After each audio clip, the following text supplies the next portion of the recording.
Thought I'd do a second follow-up video to Is the Stack Dead?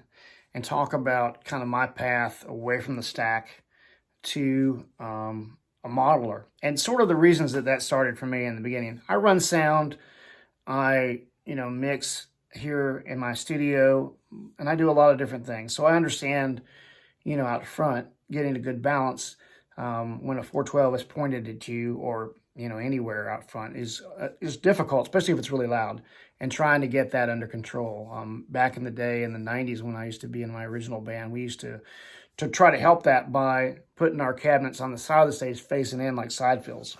And that worked pretty well because we got to hear it like we normally hear it, pretty much. We got to have a lot of volume, but we didn't point straight at the sound man or straight up front. You got to remember back then the PAs weren't as efficient, they weren't as great sounding, and all those, issues that go with that. So as technology has gotten better, with in-ears and also with mixing consoles to the digital console, because before it was all analog, the ability to hear your sound, say from a modeler, and it sound good, has gotten excellent. I started out on in-ears in 2006, and I kind of messed around with it at first as an acoustic thing. When I was doing an acoustic duo, I was trying them out. And the reason I first got into it is because I started having tinnitus, ringing in the ears, permanent, right? So they kind of freaked me out a little bit about my hearing. So I thought, well, I need to start thinking about, taking care of my hearing. Of course, I was in my 30s then. Now I'm in my 50s, so I'm not as worried about it because I'm closer to the end than the beginning. But so anyway, that was something I was doing, and it kind of got me into in-ears, and I got like a set of V2 Sures and a little headphone amp, and that's how we did it at first, off the stereo mix. And so then as we got into digital, we got to get separate mixes. We now can do iPad mixes on our ears and all that. So yes, in a lot of ways, technologies have made the stack, not necessary. I mean, okay, let's look at the downside of the stack. There's maintenance, right, with the tubes. There's weight. I mean, these are heavy, and as you get older, it's really tough to carry them.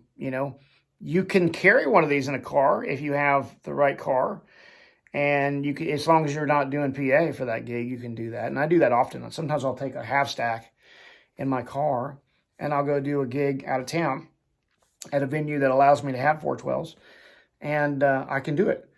But most of the time, I'm carrying a big PA rig to my shows, with a rack with all my stuff in it, and it just seemed more sensible to have a modeler in there, all my in-ear wirelesses, my wireless for my guitar. It's all in one rack. You turn on one button, the whole thing comes up like that. And the reason I do that is because I'm not just a guitar player, I'm the sound man. So I have to do all these different things, and I have to save as much time as possible getting the rig up, not worrying about a pedal board, all those things that I could worry about if I'm just doing a gig on house sound. So that's another reason why, I can't do the pedal board and big rig a lot of times, is because it's just one more layer of complexity that I can't deal with. And not unless I want to be there for 4 o'clock in the afternoon. So basically my load in right now on my, my regular rig is about an hour to set up the whole PA, all the lights, and have everybody ready to go. And that's with my rig, the way it is now.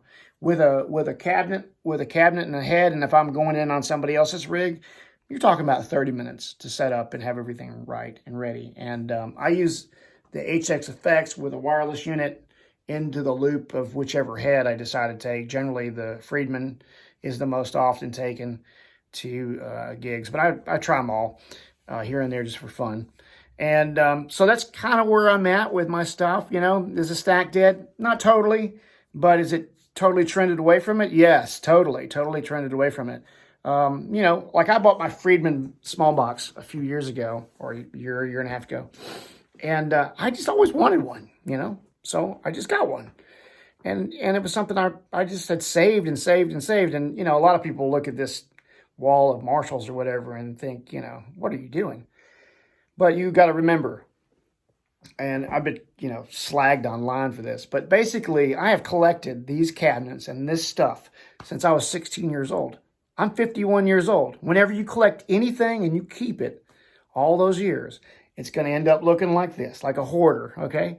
So you can call me cork sniffer or whatever you call me. That's what they called me one time. And I'm like, what does that mean? But, look, I love music. I love to rock.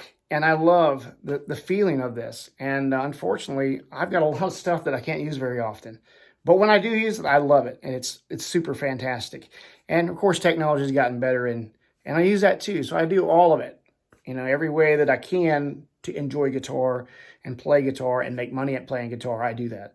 So, I'm not just saying that, everybody's crazy, that we can't use these anymore. But I am saying that, the times are changing, and, there's other options, and that's why modelers have come along. And, hopefully there'll be enough space to keep people like Marshall and Friedman and whoever in business.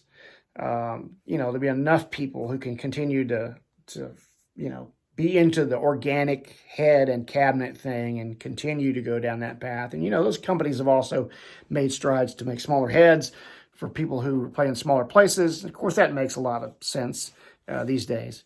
And then it's kind of a toss-up. Do you use a Helix for $1,500, or do you get a Runt for $1,300 or whatever, $1,400?